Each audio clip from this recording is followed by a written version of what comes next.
Digital തട്ടിപ്പ് പണം വെളുപ്പിക്കുന്ന സംഘത്തിൽ കുടുങ്ങിയവരെ സ്ത്രീകളും പ്രായപൂർത്തിയാകാത്ത വിദ്യാർത്ഥികളും ഉണ്ടെന്ന് ഞങ്ങളുടെ ബ്യൂറോ റിപ്പോർട്ട് ചെയ്യുന്നു. ഈ വിദ്യാർത്ഥികൾ പ്രായപൂർത്തിയായവരാണെന്ന് മാത്രമല്ല, ഇവരെ ചതിയിൽ കുരുക്കുകയാണ്. 15 ലക്ഷം രൂപയോളമാണ് ഇവരുടെ അക്കൗണ്ടുകളിലേക്ക് വെളുപ്പിക്കാൻ വേണ്ടി മാത്രമായി അയച്ചിട്ടുള്ളത്. അതിനിടെ ഡിജിറ്റൽ ഹവാല ഇടപാടിലെ ഭീകരവാദ സാന്നിധ്യവുമായി ബന്ധപ്പെട്ട് പോലീസ് NIAക്ക് ഒരു റിപ്പോർട്ട് കൈമാറിയിട്ടുണ്ട്. നിലവിലിപ്പോൾ പരാതി NIAക്ക് നൽകാനുണ്ടായ സാഹചര്യം എന്താ? അതായത് ഇതിലൊരു പ്രതി NIA കേസിലെ പ്രതിയാണെന്നും, അപ്പോൾ അതിൽ എനിക്ക് സംശയമുണ്ട് ഇത് ദേശവിരുദ്ധ പ്രവർത്തനങ്ങൾക്കാണ് ഈ പണം ഉപയോഗിച്ചതെന്നുള്ള കാര്യങ്ങൾക്ക് നല്ല ഡൗട്ടുണ്ട്. കാരണം ആളുടെ കയ്യിൽ ഓൾറെഡി NIA കേസ് ഉള്ളതുകൊണ്ടും പിന്നെ അവരുടെ കുറച്ച് കാര്യങ്ങളിലും ചെറിയ ഡൗട്ട് തോന്നിയിട്ടാണ്. നിലവിൽ ഈ അറസ്റ്റിലായ 3 പേരല്ലാതെ മറ്റ് ഏജന്റുമാരുണ്ട് എന്നുള്ളതാണ് മനസ്സിലാക്കുന്നത്. അതാരൊക്കെയാണ് എന്നുള്ളത് ഒന്ന് വ്യക്തമാക്കാം. അതായത് കൊടുങ്ങല്ലൂർ കുറച്ച് പേരുണ്ട്, പിന്നെ ഞങ്ങളുടെ നാട്ടിലും കുറച്ച് പേരുണ്ട് അറിയാത്ത. കാരണം കുറേ ഏജന്റുമാരുണ്ട്, പിന്നെ മാളഭാഗത്തൊക്കെ ഉണ്ടെന്ന് പറഞ്ഞത്. അത് അവരെ വായെന്ന് അന്ന് പറയണ കേട്ടതാണ്. ഈ പറഞ്ഞതിൽ സ്ത്രീകളും പ്രായപൂർത്തിയാകാത്തവരും ഉണ്ടോ? സ്ത്രീകളുണ്ട്. പ്രായപൂർത്തിയാകാത്തവരെന്ന് പറഞ്ഞു കഴിഞ്ഞാൽ ഇപ്പോൾ 18 വയസ്സായ ആൾക്കാരുണ്ട്, അതെനിക്ക് അറിയാം. 18 വയസ്സ് പൂർത്തിയാകുന്നതിന് മുൻപ് അവരുടെ അക്കൗണ്ടിലേക്ക് എന്തെങ്കിലും തരത്തിലുള്ള പണം വന്നിട്ടുണ്ടോ? അത് അറിയില്ല. കാരണം ഒരു അക്കൗണ്ട് എന്ന് പറഞ്ഞത് അവർക്ക് കുറേ പ്രശ്നമായപ്പോൾ ഒരു വക്കീലൊക്കെ ആയിട്ട് ഇപ്പോൾ ഒരു ബാങ്കിൽ പോയിട്ടുണ്ടായിരുന്നു. ആ കുട്ടിയുടെ സ്റ്റുഡൻറ്റ് അക്കൗണ്ട് ആയിരുന്നു. അപ്പോൾ അതുകൊണ്ട് ഇത്രയും എമൗണ്ട് വിഡ്രോൾ ചെയ്യാൻ പറ്റില്ല എന്ന് പറഞ്ഞിട്ട് അത് ട്രാൻസ്ഫർ ചെയ്യാണ് ചെയ്തത്. ഈ സ്ത്രീകൾ എത്ര പേര് കാണും? സ്ത്രീകൾ എന്തായാലും ഇപ്പോൾ എൻ്റെ ഇതിൽ തന്നെ ഒരു 4 സ്ത്രീകളുണ്ട്. പിന്നെ ഞാൻ പറഞ്ഞില്ല വേറെ അവിടെ, അതിലും മിക്കവാറും സ്ത്രീകളാണ് അധികം. ശ്രീകാന്ത് കൊച്ചിയിൽ നിന്ന് തത്സമയം ചെയ്യുന്നു. ശ്രീകാന്ത്, യഥാർത്ഥത്തിൽ ഈ ഡിജിറ്റൽ തട്ടിപ്പിന് അവസാനം കണ്ടെത്തിയേ പറ്റൂ. എന്തൊക്കെയാണ് നമുക്ക് ചെയ്യാൻ കഴിയുക? ഈ വാർത്തയുടെ വിശദാംശങ്ങൾ എന്തൊക്കെയാണ്?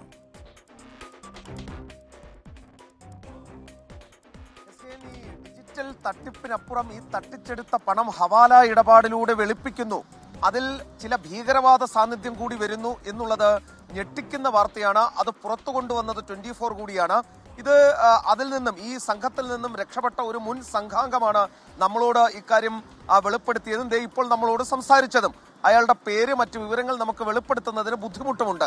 ഇനി ഈ വിവരത്തിലേക്ക് വരികയാണെങ്കിൽ ഇതിൽ കുടുങ്ങിയവരിൽ സർവ്വസാധാരണക്കാരായ വീട്ടമ്മമാരടക്കമുണ്ട് എന്നുള്ളതാണ് വസ്തുത. കാരണം അവർക്ക് പണമില്ലായ്ക മൂലം, അവരുടെ ആവശ്യങ്ങൾ മീറ്റ് ചെയ്യാനുള്ള അവർക്ക് ബുദ്ധിമുട്ട് മൂലം അവർ ഈ സംഘത്തിന്റെ കെണിയിൽ ചെന്ന് വീഴുകയാണ് ചെയ്യുന്നത്. അവരുടെ അക്കൗണ്ട് നമ്പർ കൊടുക്കുകയും അതുവഴി പണം വരികയും ചെയ്യുന്നുണ്ട്. ഒരു സ്റ്റുഡന്റ് അക്കൗണ്ട് ഈ കൂട്ടത്തിൽ ഉണ്ടായിരുന്നത്, അത് മൈനർ അക്കൗണ്ട് ആണെന്ന് കണ്ട് ബാങ്ക് ഫ്രീസ് ചെയ്ത് കളയുന്ന സാഹചര്യം ഉണ്ടായിട്ടുണ്ട്. 15 ലക്ഷത്തോളം രൂപയാണ് ഈ വീട്ടമ്മമാരുടെയൊക്കെ അക്കൗണ്ടിലൂടെ വരുന്നത്. സ്വാഭാവികമായും സംശയം ഉണ്ടാകേണ്ടത് കൂടിയാണ്. ഈ വീട്ടമ്മമാരെ 15 ലക്ഷം രൂപ കിട്ടുമ്പോൾ അവർക്ക് കിട്ടുന്നത് വെറും 5000 രൂപ മാത്രമാണ്. ഈ 5000 രൂപയ്ക്ക് വേണ്ടിയാണ് ഇത്രയും വലിയ ഒരു ക്രിമിനൽ നെറ്റ്വർക്കിന്റെ ഭാഗമായി ഇവർ വീണുപോയത്. ഇതിനോടകം ഇവരിൽ പലർക്കും മറ്റ് സംസ്ഥാനങ്ങളിലെ പോലീസിന്റെ കയ്യിൽ നിന്നും ഈ നോട്ടീസ് വന്നിട്ടുണ്ട്, ചോദ്യം ചെയ്യലിന് ഹാജരാകണം എന്ന്. ഇത് വലിയ കേസായി മാറും അവർക്ക്. കോടതിയിലൊക്കെ പോയി അവർ ഇതിൽ നിന്നും രക്ഷപ്പെടാൻ വേണ്ടി പരമാവധി ശ്രമം നടത്തേണ്ടി വരും. അറസ്റ്റിലെങ്ങാനുമായാൽ ജാമ്യം പോലും കിട്ടാതെ 10-60 ദിവസം കിടക്കേണ്ട കേസ് കൂടിയാണിത്. അതും വീട്ടമ്മമാർ, ഒന്നും അറിയാത്തവർ. ഇരകൾ പലരും അറസ്റ്റ് ഭീഷണിയിലാണ് എന്നുള്ളതും ഇതോടൊപ്പം ചേർത്ത് വായിക്കേണ്ടതാണ്. ഇത് നമ്മൾ കരുതുന്നതിനും അപ്പുറമാണ് കാര്യങ്ങൾ. അതേസമയം ഈ കേസുമായി ബന്ധപ്പെട്ട് ഇപ്പോൾ NIAക്ക് റിപ്പോർട്ട് കൈമാറിയിട്ടുണ്ട് പോലീസ്. അതിനൊരു കാരണമുണ്ട്. ഇതിൽ ഭീകരവാദ സാന്നിധ്യം പോലീസ് സംശയിക്കുന്നുണ്ട്. ആ അടിസ്ഥാനത്തിലാണ് റിപ്പോർട്ട് കൈമാറിയത്. മാത്രമല്ല, ഇതിലെ 3ാം പ്രതിയായിരുന്നയാൾ NIA കേസിലെ പ്രതി കൂടിയാണ്. അതിനാലാണ് റിപ്പോർട്ട് കൈമാറിയത്.